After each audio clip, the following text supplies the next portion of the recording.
Hey folks, welcome to another episode of Finding the Point. This episode's a little bit different. I recently had the opportunity of hosting the Northern Plains Independent Baptist Fellowship Pastors Conference at my church.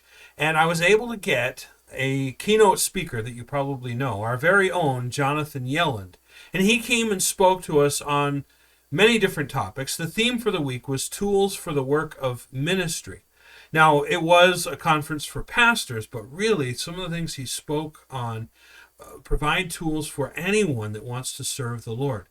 So what we'd like to do over the next few episodes is to show some of these sessions so that you can hear some of the things that he taught. And I'm sure they'll be as much a blessing to you as they were to all of us there at the conference.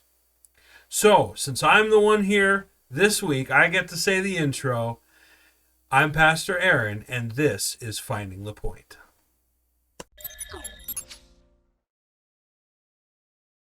Okay, folks, so anxiety, it's basically one of the top two problems in psychology that everyone faces today. In fact, if you're a clinical psychologist, which I am not, they pretty much exclusively deal with anxiety and depression, which are the two things we're talking about today. I think it would be better if our people are counseled by a Christian perspective of anxiety and depression than going to some doctor who says, oh, it's just some chemical imbalance, here's a bunch of pills, and don't worry about fixing the problems in your life that are causing anxiety and depression. Now, the problem, of course, as always, is an absence of understanding God and God's way and living it, but it's hard to do that the right way, and people need help sometimes. So today, we're going to talk about what anxiety is and some strategies for dealing with it and helping counsel someone who is struggling with anxiety, and then we'll look at depression tomorrow morning. Okay, so the handout, a tool for counseling, overcoming anxiety, hope through faith and truth, because faith and truth are the answer really at the end of it. But as I've said, and I will continue to say, Bible first, so let's start with John 8:31 and 32, which is up on the screen, albeit a little small. Feel free to check in your Bibles for that. But I'll go ahead and read it off the screen here because I don't have enough space to have the Bible on top of everything else. So put it on the screen so I've got it right and I don't mess up. Because now I'm anxious about messing up, Pastor Aaron. What did you do to me in the anxiety session? No, just kidding. All right, so John 8:31, 32. Then said Jesus to those Jews which believed on him, if ye continue in my word, then are ye my disciples indeed, and ye shall know the truth, and the truth shall make you free. So, I want to start with this idea, now, and you all know this idea, that without God's words we're slaves, all right? And it's the truth of God's word that makes us free. Now, Pastor Sostrom here is interested in the mechanics of how we work, and I am too. In fact, my field of psychology, behavior analysis, is completely the study of how do people work. Okay, so my perspective that I come to from this is God made us to function a certain way, and everyone functions a certain way, and then the different experiences we have lead us to have different thoughts and actions and reactions to the things that we've experienced. For instance, you're talking about the guys out there who don't want to read at all, and how maybe that's a cultural difference between Michigan and Wyoming or South Dakota or wherever. Well, that's in part because of those experiences that they've had. So, real quickly, this ABC concept I want to talk about. We talked about a little bit last night. I got my visual aid here because a good speaker has visual aid. A is antecedent, B is behavior, C is consequent. That's the terms, but they don't matter. Really, ABC is what's the order that things happen in. I see a cookie, and I can choose to bite it and eat it, which I'm not because it'll ruin my illustration by getting rid of my visual aid. And if I did eat that, the consequence is that it would taste good, right? So we know that because we travel through time in a straight line that you encounter all day things that come up, and you decide what behavior you're going to react to it with, and then you have a consequence. And so, let's get the drawing here. So I have my cookie. I see that cookie, and then I get to choose my behavior. Now in this picture, I'm going to choose to eat it. So here we go, little smiley face. He's eating this cookie. I won't go into too much detail on the cookie in his mouth because I don't want anybody to feel gross or anything, right? But so then he eats the cookie, and then it tastes good. So since it tastes good, he can be happy now. All right, and that's how we perceive life, all right? Pretty much every moment, every day, you have things that come up, and then you react to those things. This is, we call it the three-term contingency in behavior analysis, but essentially this is how we deal with life. Now here's the thing, though. If the cookie made him happy, next time he sees a cookie, what's he most likely to do? He's going to eat another cookie. The cookie comes up in his life again, he's going to eat another one. And it was your mom that made those cookies, right? Yep. Yeah, and they were good. And let me tell you, last night, every time one of those cookies came up in my environment, let's just say I ended with a happy consequence. Now, let's say it didn't. Maybe I'm allergic to chocolate chips. Pray to God it's never so, because that would be a sad future indeed. But let's say instead of making me happy, it made me sad. If it makes me happy, I'm going to do it more. I'm going to do more of this behavior of eating the cookies. If it makes my stomach upset and I start throwing up, next time that cookie comes up, am I likely to eat the cookie? No, I'm not going to. Okay, so then now, as I have this cookie in front of me, I can predict pretty reliably that if I eat this cookie, it's going to be good, and that's awesome. Okay, so the challenge is, though, that with anxiety, the definition for anxiety that I have here is, I've got my technical definition and then a more natural one. But anxiety is an emotional reflex triggered when an individual is presented with a contingency environment in which the outcome of the behavior is unknown. So that's the one that'll make my professors at the university happy. And then the normal people one, anxiety happens when you don't know what's going to happen, or you can't control what's going to happen.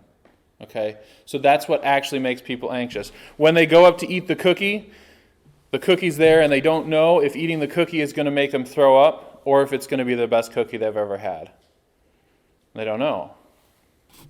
So that's essentially what's behind the cookies. Now, I want to go through, get the technology to be all nice for me. This is new. I've never tried to do this with Paint 3D, but I thought it'd be cool to try to draw some stuff on the screen for you. So sorry for some of the jargon here. I know it's not everybody's cup of tea, but it's really hard for me not to use it. I'm sorry.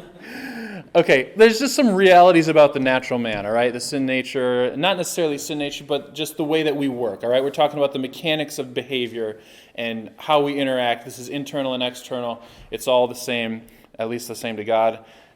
So here's a few realities of the natural man. So first off, all of our behavior, all the things we choose to do, is done to produce a desired outcome.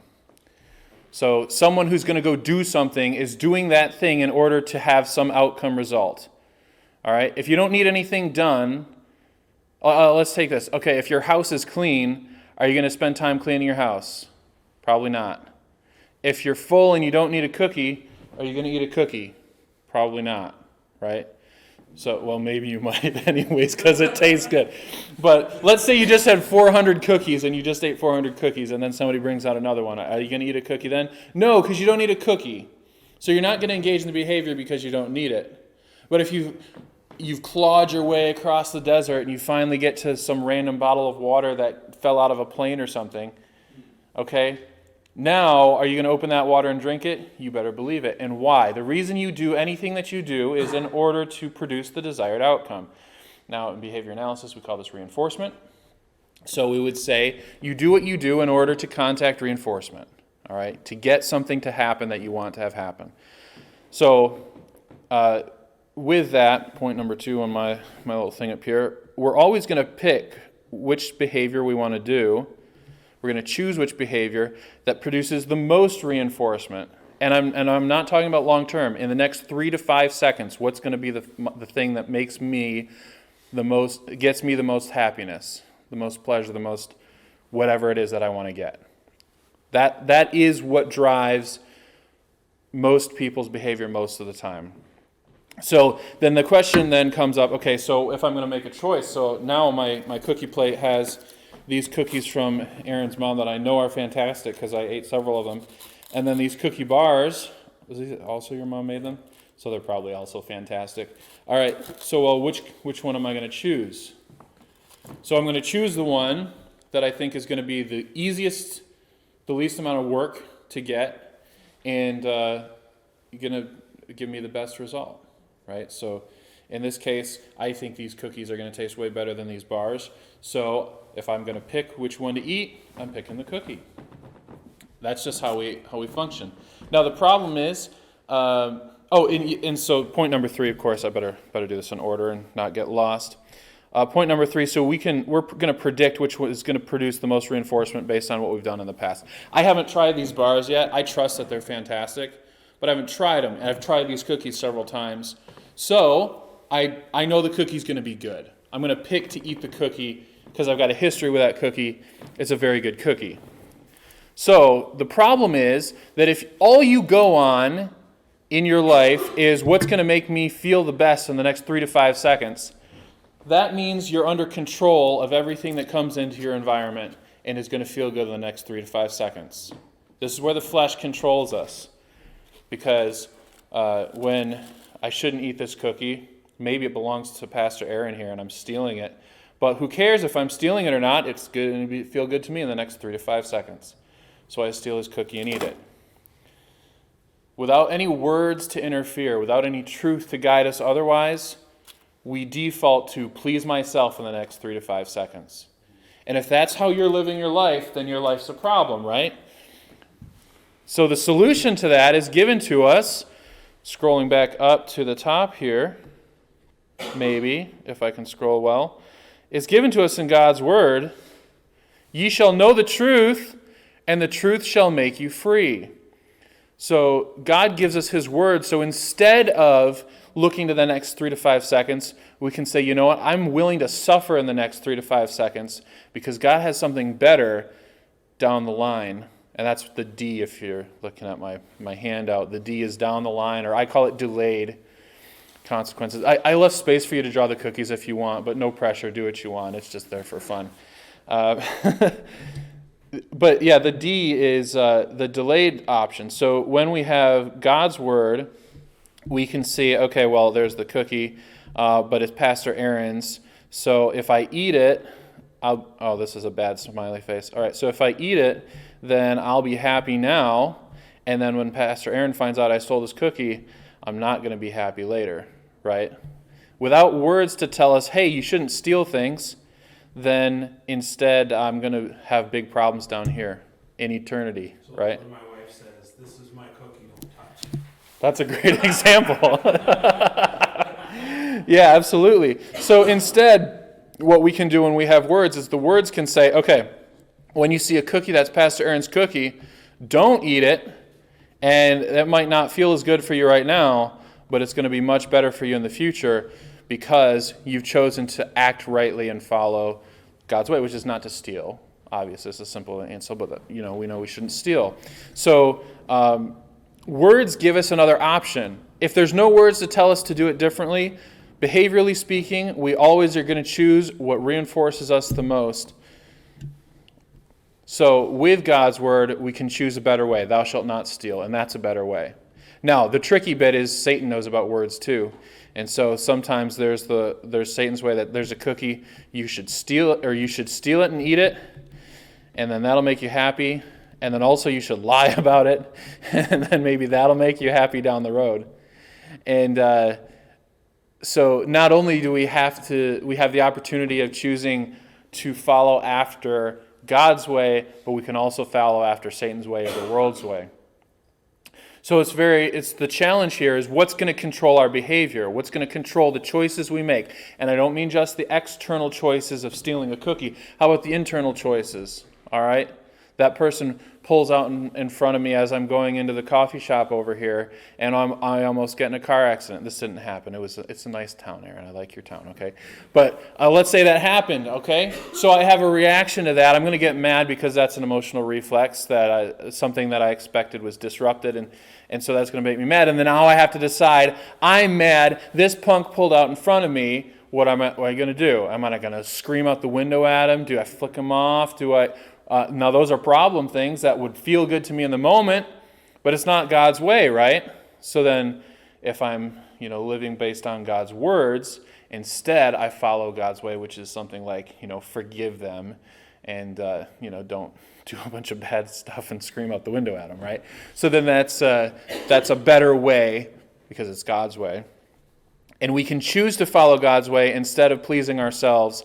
And it may make us less happy in the moment, but in the longer term, even here on earth, and definitely in eternity, choosing God's way is what's going to make us the happiest. And furthermore, more righteous and rightful. So the Bible says in Galatians 5:16 through 17, and I'm sorry, that is probably too small to read, but you're familiar with it. This I say then, walk in the Spirit, and ye shall not fulfill the lust of the flesh. For the flesh lusteth against the Spirit, and the Spirit against the flesh, and these are contrary the one to the other, that ye cannot do the things that you would. So this is the idea I'm trying to explain technologically, all right? This is just a psychological concept. Like I've said before, I don't know if we just shared this Sunday, or if it was last night, I can't remember. But basically everything in behavior analytics psychology is just what the Bible says, and they think they figured it out on their own. And this is one of those things. So if you have God's word to follow, you can follow God's word and be free from the control of that sin. And if you don't have it, the desires of your flesh control you and control every step of your life so that you only can do that which pleases yourself. And whoever controls the environment you're in, whoever controls the cookies, now controls you because they control the things that you are going to do. Because all you can do is please your flesh. But the second you can deny your flesh and deny the self and instead choose to follow God's word, then you can say no to the cookies. And you can say, I'm never going to eat a cookie ever again, and instead I'm going to do what God wants. And that's real freedom. And I love it. And that's what my PhD dissertation is going to be on too, but we got to keep it quiet because if they know about that, then I probably don't get to graduate. But that's what I'm actually researching. I'm just going to use different words so they don't know. And I'm going to prove how that works for them. All right, so, let me make sure I'm not skipping anything in my notes. I didn't skip anything in my notes. I'm doing good today, Pastor Aaron. Okay, so let's go to going. I'm not going to lie. It is scary speaking to pastors because pastors kind of know what they're doing when it comes to speaking about the Bible and God's word. So it can make you a little nervous. All right. So I have John 17:17 up here. Sanctify them through thy truth. Thy word is truth. All right. So I just really want to emphasize this idea that our behavioral options are either to follow after our flesh or to follow after words. And there's the good words to follow, which is God's words, and there's the world stuff, and that's not good. But by following God's word, that is truth, and that's what's going to help us out. And anybody dealing with anxiety needs to understand that God's word is the right way. And I think you've got to start any sort of counseling, and you guys all know this. If you're going to start any counseling with somebody, they've got to understand God's way is the best way, and that's where you've got to be there. It's just got to be happening before you can take any of the next steps. So, with that, let's talk about what is anxiety. And do I have that farther down here? Nope, that's I got to scroll over this way. Okay, definition of anxiety. All right, so anxiety is an emotional reflex triggered when an individual is presented with a contingency environment in which the outcome of the behavior is unknown. So if we're going back to that ABC picture, and I can just draw another one down here. When A happens, we have to respond with some kind of behavior, okay? And you have to respond because even not responding is also a behavior, right? If Pastor Aaron comes to me and says, Jonathan, hand me that water bottle, okay? Now I have this water bottle here, and he's got me that antecedent, that A that says hand in the water bottle. I can choose to hand in the water bottle, or I can choose not to hand in the water bottle, but I can't not choose to do anything because not handing in the water bottle is rejecting his instruction to hand in the water bottle. So I have to do something. You have to react to everything that comes up because time doesn't stop for you. Well, time doesn't stop for someone with anxiety either. And so the problem that they're going to run into, the thing that's causing their anxiety, is when an antecedent comes up and they're forced to engage in a behavior, they're forced to respond, and they don't know what's going to happen. They don't have a history to predict it, to tell them what's going to happen, or they have a history where it's inconsistent with the outcomes. Now, to be fair, let's be fair with anxiety. Sometimes it's actually a good thing. Okay. Any basketball fans in here? Anybody? What's everybody's sport? You guys like sports? Any sports? No one likes sports? What do you guys do out here for fun, Aaron? I don't know. Hockey, running, racing. Okay, we'll take a race. If somebody's running a race, how boring is it going to be to watch someone watch a race if you know when everyone's going to win and the exact time they're going to have? It's going to be boring. Nobody's going to want to watch that. If you're going to watch a TV show and you know exactly what's going to happen at every moment in that story, it's probably not as interesting, right? Having a little bit of that, like what's going to happen next, that can be kind of an exciting feeling. It's a little bit exciting sometimes to have some of that unknown future, because it can be boring if you know everything that's going to happen all the time, right? Okay, I got it. Universal birthday presents. Do you want to know what your birthday presents are? Some people do, to be fair. Some people do want to know what all their birthday presents are before they open them. But that excitement you see on little kids' face as they see those presents piled up and they can't wait to open them and find out, that's a kind of anxiety, but it's not a bad kind. It's kind of fun, right? So we can have some fun anxiety, but also it can cross the threshold and it can become a bad thing as well. So, for instance, if you're at work and you don't know your family's safe, okay, that can be a problem. If you're waiting for the results of, say, a cancer test, which Amanda's not here and probably won't watch this video, so I can tell you she was concerned about possibly having cancer a few months ago. And she was like, oh, it's fine, it's probably nothing. I was nervous, I was anxious about the results of her cancer test, which came back fine and she's great. Although she's sick this morning, so pray for her, please. That anxiety is not fun. So, and then also, if the potential outcome is really, really dangerous or really intense, that's not fun anxiety either. If the cost is your life or the life of someone you care about, that's not a fun anxiety. So when you have that sort of anxiety, when those consequences matter enough that it's not just a basketball game or birthday present, it's somebody's life on the line. And it doesn't always have to be someone's life on the line. It could just be, I don't have enough money to pay my bills. Am I ever going to get that? Am I going to have enough of what I need? What happens if the roof collapses? I mean, there's all these things that it could be that people do worry about. And they're serious enough things that not knowing the outcome causes this emotional reflex to occur and causes problems for them. So, an example story I've got for you on this, because I think this is a common problem. Maybe you guys in your experience with counseling have seen different numbers out here, but what I see a lot of in my practice and my experience is the 21 to 25 college age, well, actually, probably down to 18, so maybe 18 to 25 range. There's a lot of these young kids, these young adults that are terribly anxious. Almost all of them are on anxiety medicine. They're having a lot of problems with that. For instance, one of the people who works for me, one of my therapists, just this last week, she's like, I'm really sick and I need to take time off, but I'm really anxious about my client getting picked up from school, because if I'm not there to pick up my client, someone else might not know what to do, and maybe my client would just go off with a random stranger. And, that would be a big deal for her because that's her client. She works with this kid every day and cares about him. So if that, now it's not realistic because that's very unlikely to happen, but she's worried about that. She's worried about that unknown future.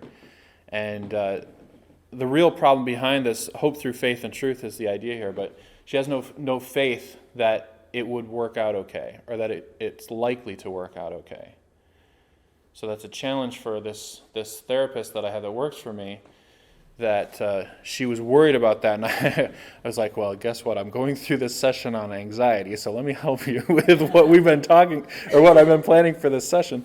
And I talked her through that to help her deal with her anxiety. But many young adults are taking medicine for anxiety because they don't have the tools, they're not equipped to handle the challenges that come from the level of anxiety that they're feeling, because they don't know the future and they have no faith and they have no hope that it will come out correctly for them. So that's a problem. Now, just to be clear, official statement, Pastor Aaron put it in the description on the video if you have to. I would say that if you are seeing some kind of psychology professional who's provided some medication or whatever, continue to follow the directions of your medical professional. I'm not saying just drop your medicine and start reading your Bible more, anything like that. It's a serious thing to deal with anxiety. So, I don't want to say, oh yeah, forget doing what your psychologist says. But also, I want to be clear that I think non-medicinal solutions for anxiety are available, and counseling is probably better if you can get it to work. So let's look at causes for anxiety, unless there were questions or anything anyone wanted to jump in there. Yeah, go ahead.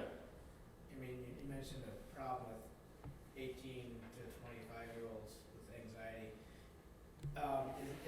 Does that seem like a new problem? Yes. Maybe you go back 100 years. It wasn't the same. Maybe you're going to talk about this with the causes, but maybe there's a cultural change. Yeah. There's too many choices today. I actually, I think it has to do with a change in our culture surrounding faith. So even back in, say, the 1950s, most everyone in the communities across the United States believed in God. They knew bad things could happen. They'd probably seen bad things, and life was hard then, just like, well, probably worse than it is now. But they saw community. They had examples in their history of those ABC things where community helped deal with problems, and where the church helped deal with problems, and they had a framework where trusting God was the thing you did to deal with unknown outcomes. But in our modern time, they've essentially said, we can't believe in God anymore because God isn't real. Everything's just, the objective material world. You're just a loosely knit together pile of sludge with some brain chemicals going on. That's all you really are. You have no soul and no purpose, and there's nothing beyond this world.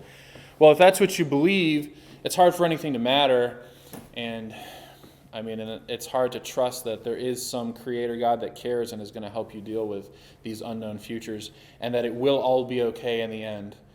That's gone. And I think that being gone, and then the opposition is actively saying, not only is the Christian view that God is there and helping wrong, it's also stupid and evil. So these kids coming out of the colleges after having been indoctrinated for 4+ years and spent $60,000 a semester on doing it, well, actually probably be 4 years, might be $60,000 to $100,000. I don't know what the college cost is out here, but that's about what it is in Michigan. So they come out of that and they're like, well, I'm not a smart person if I don't think what all these professors, which are largely morons in my opinion, what they all think. And I don't know, I should be nicer. I'm sorry, I shouldn't say this snarky stuff. It's just a college degree isn't what it used to be. It just isn't. But anyways, that's an aside. They're coming out and being taught essentially that all of these things that are understood as part of our faith are just wrong to think about, and you can only just be angry all the time at the terrible world we live in. Well, anger feels good right now. That produces a good feeling in that immediate 3 to 5 second consequence, but it doesn't solve the big problems of life, because the big problems of life come in that D, right? A, B, C, D is where the big problems are resolved or not. So they only live in the C, And I think that's a cultural change in our country since the 60s. So that's what I would attribute it to. In other words, we have the answer. Well, God's always had the answer, so yes, we do. And as things decayed from the 60s onward in our culture, that has created a lot of these new problems that we didn't have before. So, yeah, thank you. That was a great question, and I probably went on too long about it, but it was so good. So, thank you. Did you have one too? Did you want to say anything there, Pastor Bowers? No. Oh, okay. I thought I might have started. Okay. Well, anyways, let's go into the causes. So there's three main causes. Now, there's probably technically more than three, but I've identified the three big ones. Okay, so the first one is past trauma. All right. This is a picture taken recently by one of my friends and coworkers, Ashley. I can't tell for sure, but I think this is Ashley back here. But also I thought she might have taken the picture, so that's either her or someone who came to help her. Maybe it's not uncommon out here, but where we're at, fill me in, she had a cow. Who hits a cow? I mean, we do have a lot of cows in Michigan, to be fair, but, I mean, farmers, it's all fenced-in farming. Like, it's not free-range farming in Michigan. So it's like, how do you hit a cow? But Ashley driving home from work hit a cow. She had her Ford Focus, and it's an old car. I don't know why she loved it so much. She loved it. She hit a cow with it, totaled the thing. Well, you hit a cow with your car, and then the next day you sit behind the wheel of another car. How are you going to feel, right? That future that used to be so certain, that consequence of driving, this is probably kind of mildly boring, but at the end of it I'll get where I'm going. That's no longer mildly boring. Because she told me, the cow was just like running. It was like galloping out into the road, and I had no time to react at all. It just galloped right into me. And she almost died. I don't know how she survived that. I mean, it just, that big of an animal. She showed me the picture of the animal, but she didn't send it to me, so I couldn't put the dead cow in the presentation. I thought that would have been cool, but, If you do that here, you're required to pay the farmer. Well, here's the thing. They tried to find the farmer, and I don't know how the laws are different in Michigan and here, but the farmer that came out was like, oh, no, that's not my cow. I'm thinking he probably just didn't want the liability of somebody, because everything's got to be fenced in, so he's probably thinking, well, my cow was out and somebody got hurt, so I might be liable. But he was like, I'll take care of it for you, though. And he took the cow back and butchered it up. So, yeah. So past trauma can be a cause for anxiety, because now my friend Ashley gets behind the wheel of a car. She went and bought a nice new car with the insurance money and everything. And so now she gets behind the wheel of her new car, and that anxiety can start kicking in, right? Because that future that was known for driving is now unknown. She's not entirely sure. She's still driving that same route. That same farmer still got a broken fence probably. That other cow's friend can still come gallop out in the middle of the road and hit her. And she didn't see it coming, and she couldn't do anything to predict it or to stop it. So now she's got an anxiety thing going on for driving. So one thing that can cause anxiety is past trauma.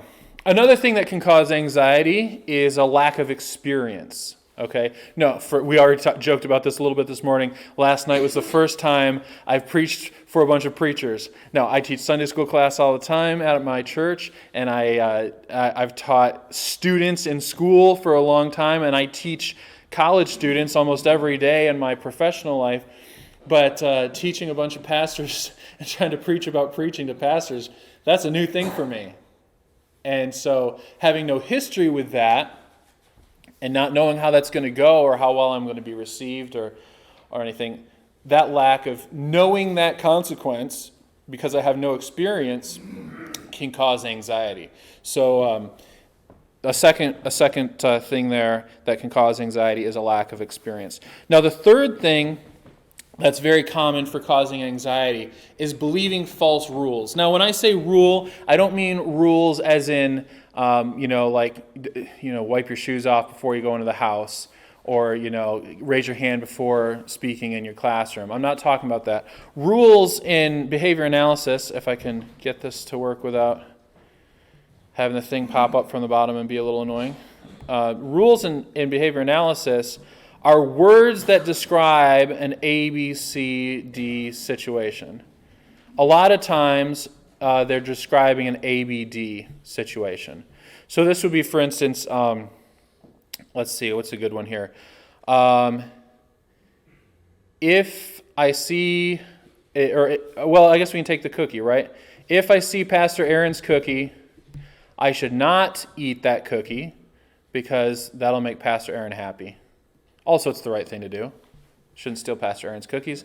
But the rule would say something like, if this condition is present, this behavior will produce this result. Okay, that's what a rule is in behavior analysis. So psychologically speaking, that's something you pick up and you learn. You learn that experience by hearing the words that describe that experience.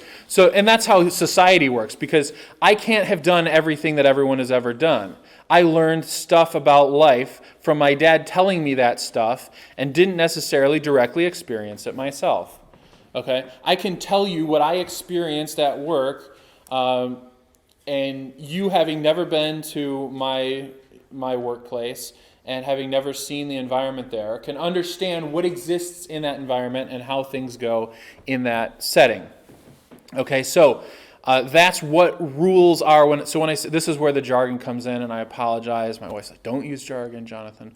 But it's it's the term we use. Now, a better way to say it is like words or word-based behavior. So if you're basing your behavior on words, you're probably basing it on a rule that like the rules that we would describe in behavior analysis. Now, the problem with using words to control your behavior is that not all words are true. Okay? God's word is true, and we can stand firm on that forever, but not all words are true. And it's difficult to discern which things are true and which things are not true. And we can not only hear words from other people, but we can experience our life and then create words for ourselves too. So you can create a word-based rule on your own that may not be true. So you could, for instance, go into, I don't know, let's see, like you go into high school as a kid, and you meet the first guy, and the next guy you meet is like, loser. And then the third guy you meet is like, you're dumb, I hate you, and then walks away. Then you generate this rule for yourself. Everybody at this school hates me. Now, is that true? Probably not. I mean, maybe, and if you're that, maybe you should get a different school if that's true. But it's probably not true, right? But you make this rule for yourself, and then you believe this rule for yourself. Everybody at this school hates me. So, A, in the presence of people in this school. B, they're going to hate me, so I should run away, because the outcome is going to be better for me if I'm away from people who hate me. So you can have anxiety based on believing incorrect rules. For the example from my therapist, worrying about that child, she's generated a rule that says, if I don't pick up my client from the school, the client's likely to be hurt or to be kidnapped. Now, is that correct? No. You can ask Miss Mudge, are they going to let a kid just walk off with anybody from a public school? No way! That's not happening. Man, you want to pick up a kid from a public school, you need like 5 forms of ID, a judge's statement, and like 3 signatures, okay? At least in Michigan, you can't pick a kid up from school without absolute proof that you're the right person to pick that kid up from school. But my therapist is concerned about that because she's generated a rule that if I don't pick my client up, then he's not safe. It's a false rule. And because of that false rule, she has anxiety because she's predicting this outcome, or predicting that there's an unknown outcome that he may or may not be picked up by the right person who's supposed to be subbing for her therapy session that day. So your 3 main causes for anxiety are going to be past trauma, a lack of experience, and then believing false rules. So as we look at those, let's see, do I have... I'm in the wrong part here. Yep, got to follow my arrows. I drew the arrows on there so I would have the slides in the right way. Speaking of unknowns, I've never spoken with Paint 3D before, so this is a new experience for me. Okay, cool. No, I've just got it on here. Okay, so I want to add to this 2 Timothy 1:7. For God hath not given us the spirit of fear, but of power and of love and of a sound mind. The idea that we might be living in a state where we're constantly in fear of these unknowns is just not God's way. Okay. So instead of fearing the unknown future, we can have faith that God will take care of any unknown future. If the future is unknown and it's unpredictable, and in some cases, in some people's lives, it really is genuinely unpredictable and reasonable to have fear about what might happen. Okay? If you were in the towers on 9/11, you have a reasonable expectation and a reasonable level of anxiety for what's going on, that you might not make it out of those towers that day. And many didn't, as those of us who were around then remember, which I think is everyone here. So, because I don't think the kids came in this morning. So that's a reasonable level of anxiety. But even in that moment, there is God's word to help us override that. Not that we should have a spirit of fear, but that we can trust God, that even if you do die in those towers, everything is okay. Because God and God's way, and it leads us towards living for eternity, and what's eternal is what matters. So, okay, this is I'm gonna shift over to your handout, and I've left this up to draw if there's any questions or anything. But if you want to find the counseling anxiety section, this is more the specific and then Bible verses to help support those steps that you can go through. Okay, so hopefully we have a good understanding and background on what anxiety is and what causes, and then so if you're going to counsel someone with anxiety, so your step one, you need to identify what those unknown outcomes are that are causing the anxiety for the person. If they have anxiety, if there's a lot of nervousness, another word we'll hear is worry. So if you hear somebody saying, I'm just really worried all the time, that's referring to this anxiety framework, okay? So if you hear that, what you want to do first is identify, okay, what unknown outcomes are they concerned with? What's behind this worry? Sometimes people can't describe it right away. They just say, I just feel worried for no reason all the time. Now, that's not true. There is a reason. There is something, or probably a set of things that they are worrying about, but they may not have had an opportunity to sit down and figure it out. And so your first step in counseling then would be to help them identify, okay, like what are the things that you don't know, like your unknown futures, your unpredictable outcomes. What are those? And working that out is your first step. So then second, the second thing you can do, once you've identified what their challenge is to take appropriate temporal means to control or tolerate the outcome. Ecclesiastes 9:10 is our verse for the conference here. But whatsoever thy hand findeth to do, do it with thy might, for there's no work, nor device, nor knowledge, nor wisdom in the grave whither thou goest. So I put this here because it's the idea that you can take control of your environment and put your full effort behind being in control of your own life. And that's not a bad thing to do. Okay? So do whatever you're doing with your full might. Go for it. And so for someone who's struggling with anxiety problems, once you've identified what it is, maybe you can fix it. So, for my technician who's concerned about the kid, I said, well, okay, we'll take control and coach the substitute on how she should do the pickup at the school, what their policies are at the school, so that she can properly identify herself as the person who's supposed to pick the kid up.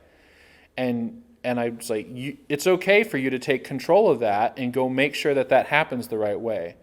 So empowering people to do it with their might and to go all in and take control of their situation to the degree that they can. You can't always take full control of your situation, but when you can, having them take control of their situation and use whatever appropriate means there are available to control their situation is a good first step. And they may be afraid of that, and they may not even have realized that they need to do that. But if you're able to identify what they can do and then show them how they can do that way, that can help reduce a lot of the challenges that they'd have from anxiety. So the number 3 here, you want to also help them take appropriate eternal means to overcome or tolerate the unknown outcome. So Colossians 3:1-6 says, "If ye then be risen with Christ, seek those things which are above, where Christ sitteth on the right hand of God. Set your affection on things above, not on things on the earth. For ye are dead, and your life is hid with Christ in God. When Christ, who is our life, shall appear, then shall ye also appear with him in glory. Mortify therefore your members which are upon the earth, fornication, uncleanliness, inordinate affection, evil concupiscence, and covetousness, which is idolatry.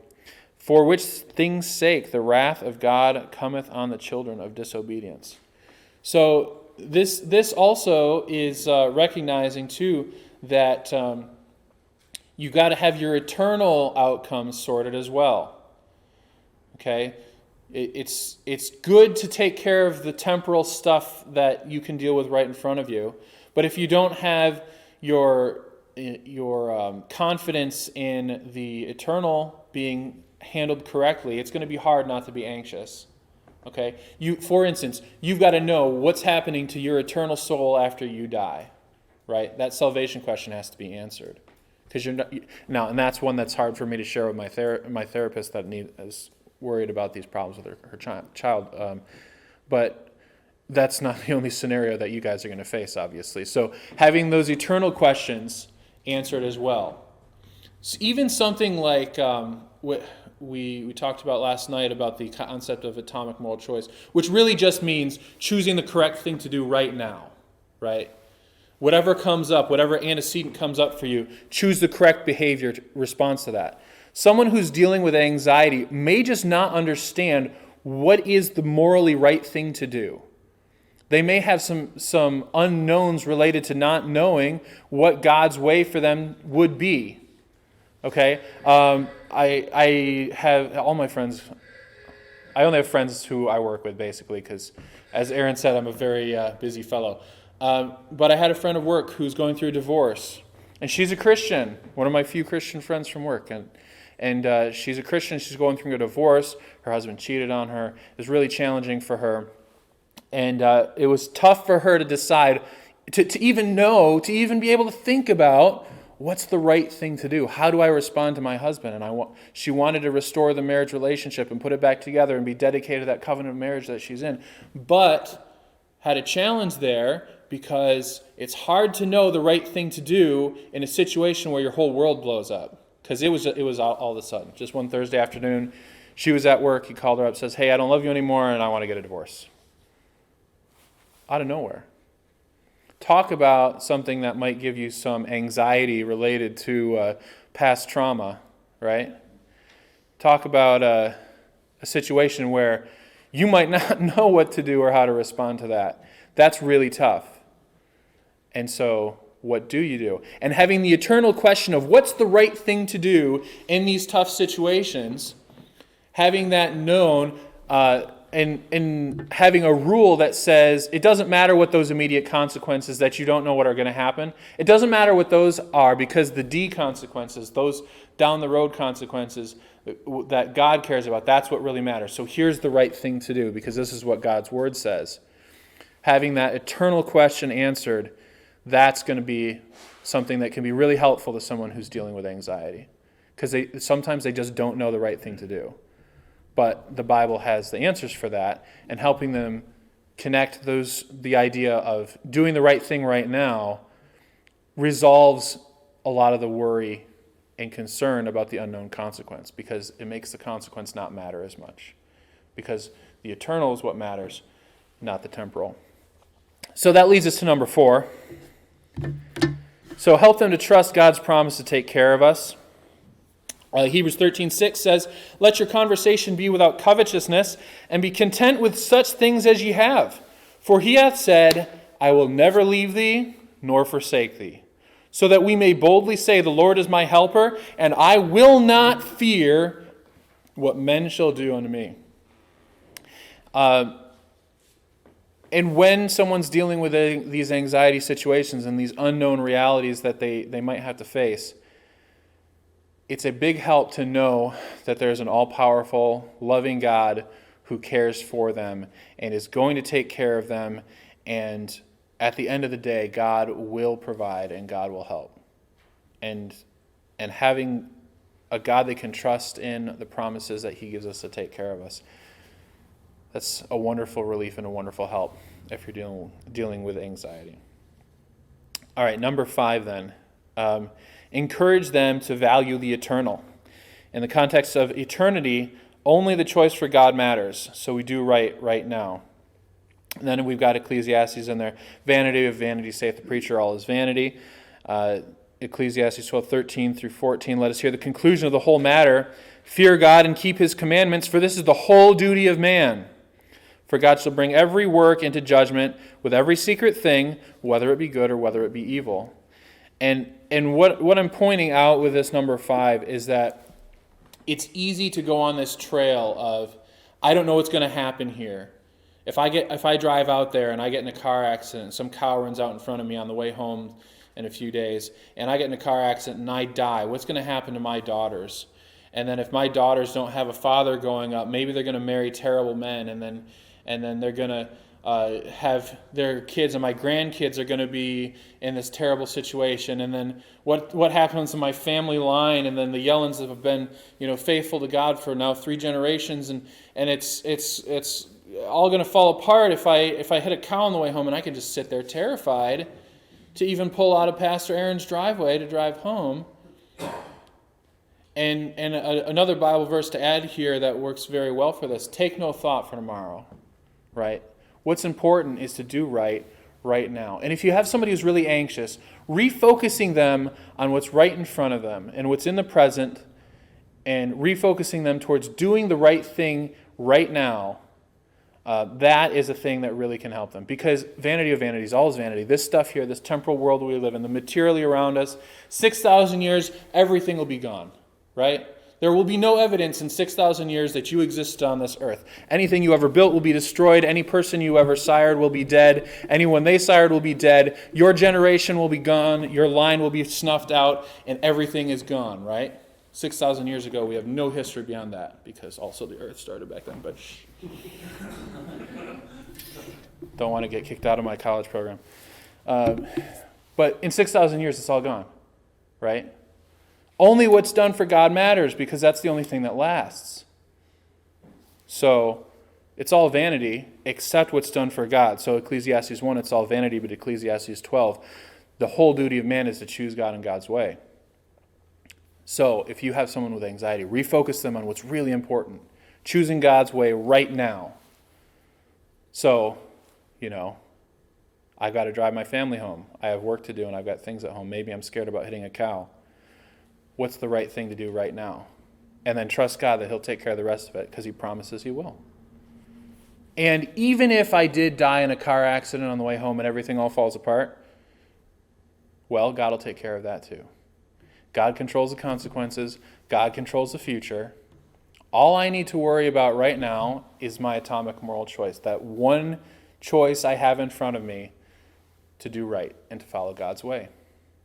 And if I follow God's way, then that God blesses that matters for eternity. And if I fail to follow God's way, that matters to God's too, and that matters for eternity. Thankfully, Christ died on the cross to save us from our sins and forgive us from the things the failures we choose and our options. But the choice to do right now in front of us is what's really important. So if you're counseling somebody with anxiety, helping them orient towards that is a great way to help them get through their day as they're developing the other skills for resilience and tolerance that you're leading them to.